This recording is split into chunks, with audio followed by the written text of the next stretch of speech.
Hi all, this is Dr. Satya Priya from Happyco Multi Specialty Dental Center. உங்க எல்லாருக்கும் இன்னைக்கு ஒரு முக்கியமான டென்டல் ஹைஜீன் டிப்ஸ் சொல்ல போறேன்.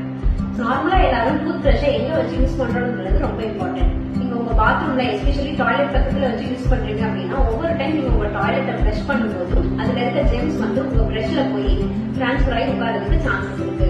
ஸோ பாத்ரூமோட என்விரான்மெண்ட் எப்பவுமே ஹியூமிடா ஈரப்பதமா இருக்கிறனால அதுல இருக்கிற பாக்டீரியாஸ் அண்ட் வைரஸஸ் அதுலயே மல்டிப்ளை ஆகி க்ரோ ஆகுறதுக்கு ரொம்ப சான்சஸ் அதிகம்.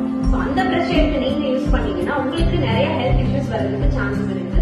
லைக் ஃபீவர், கோல்ட், டயரியா இந்த மாதிரி ப்ராப்ளம்ஸ் வரும். பிளஸ் உங்க பிரிஸ்டில்ஸ் உங்க ஃபேமிலியில இருக்க மத்தவங்க பிரஷோட பிரிஸ்டில்ஸ் டச் ஆகும்போது அந்த இன்ஃபெக்ஷன் உங்க ஃபேமிலியில இருக்கிறவங்களுக்கும் டிரான்ஸ்பர் ஆக சான்சஸ் இருக்கு. ஸோ வீட்டுல எல்லாருக்கும் அடுத்தடுத்து ஃபீவர், கோல்டு இந்த மாதிரி ப்ராப்ளம்ஸ் வரும். ஸோ இதை அவாய்ட் பண்றதுக்கு உங்க டூத் பிரஷ்ல இமீடியட்டா உங்க பாத்ரூம்ல இருந்து எடுத்து வெளியே வச்சு ஸ்டோர் பண்ணி வச்சுக்கோங்க. பிரஷ் ஹோல்டருமே இண்டிவிஜுவல் பிரிஸ்டில்ஸ் அண்ட் பிரிஸ்டில்ஸ் டச் ஆகாத மாதிரி வச்சு யூஸ் பண்ணணும். உங்க பிரஷ் எப்பவுமே பிரஷ் பண்ணி முடிச்சோடையும் ட்ரை பண்ணிடணும். ட்ரை பண்ணி கவர் போட்டு யூஸ் பண்றீங்க அப்படின்னா அது வென்டிலேட்டட் கவரா இருக்கணும். ரொம்ப டைட்டான கவர்ஸ் போட்டு யூஸ் பண்ணக்கூடாது. எவ்ரி 3 months ஒன்ஸ் உங்க பிரஷை சேஞ்ச் பண்ணிடுங்க.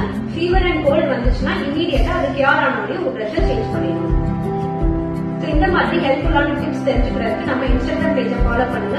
அந்த வீடியோவை உங்க ஃப்ரெண்ட்ஸ் அண்ட் ஃபேமிலிஸ்க்கு ஷேர் பண்ணுங்க. Thank you. Have a healthy and a happy smile.